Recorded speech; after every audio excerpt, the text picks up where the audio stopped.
Atos, capítulo 9.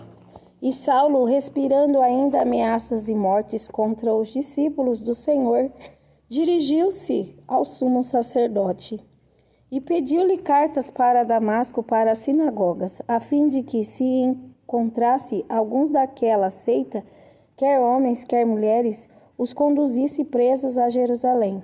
E indo no caminho, aconteceu que, chegando perto de Damasco, subitamente o cercou um resplendor de luz do céu. E caindo em terra, ouviu uma voz que lhe dizia: Saulo, Saulo, por que me persegues? E ele disse: Quem é, Senhor? E disse o Senhor: Eu sou Jesus, a quem tu persegues. Duro é para ti recalcitrar contra os aguilhões?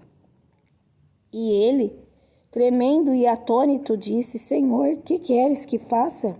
E disse-lhe o Senhor: Levanta-te e entra na cidade, e lá te será dito o que te convém fazer. E os varões que iam com ele pararam espantados, ouvindo a voz, mas não vendo ninguém. E Saulo levantou-se da terra e, abrindo os olhos, não via ninguém. E, guiando pela mão, o conduziram a Damasco. E esteve 3 dias sem ver, e não comeu nem bebeu. E havia em Damasco um certo discípulo chamado Ananias, e disse-lhe o Senhor em visão: Ananias. E ele respondeu: Eis-me aqui, Senhor. E disse-lhe o Senhor: Levanta-te e vai à rua chamada Direita, e pergunta em casa de Judas por um homem de Tarso chamado Saulo, pois eis que ele está orando. E numa visão ele viu que entrava um homem chamado Ananias, e punha sobre ele a mão para que tornasse a ver. E respondeu Ananias: Senhor, há muitos ouvi acerca deste homem, quantos males tem feito aos teus santos em Jerusalém.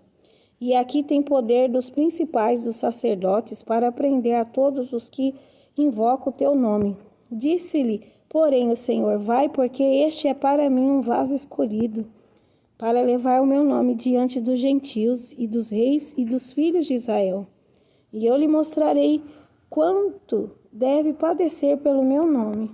E Ananias foi e entrou na casa, e impondo-lhe as mãos, disse: Irmão Saulo, o Senhor Jesus, que te apareceu no caminho por onde vinhas, me enviou para que tornes a ver e seja cheio do Espírito Santo.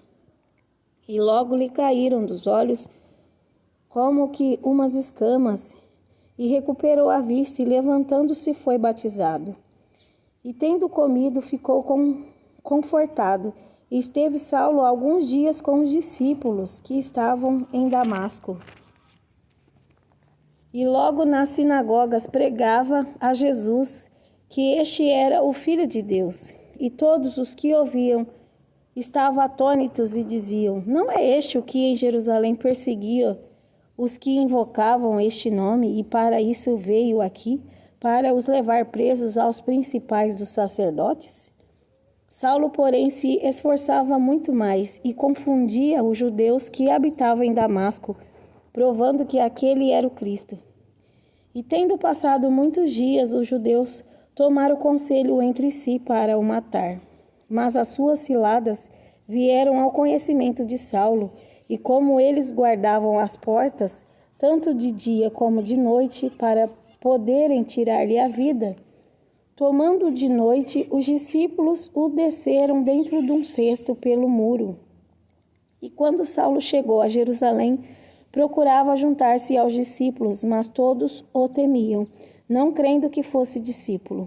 Então Barnabé, tomando-o consigo, o trouxe aos apóstolos e lhes contou como no caminho ele vira ao Senhor e lhe falara, e como em Damasco falara ousadamente no nome de Jesus.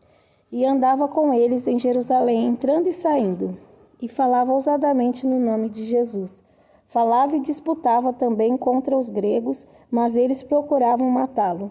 Sabendo, porém, os irmãos, o acompanharam até Cesareia e o enviaram a Tarso.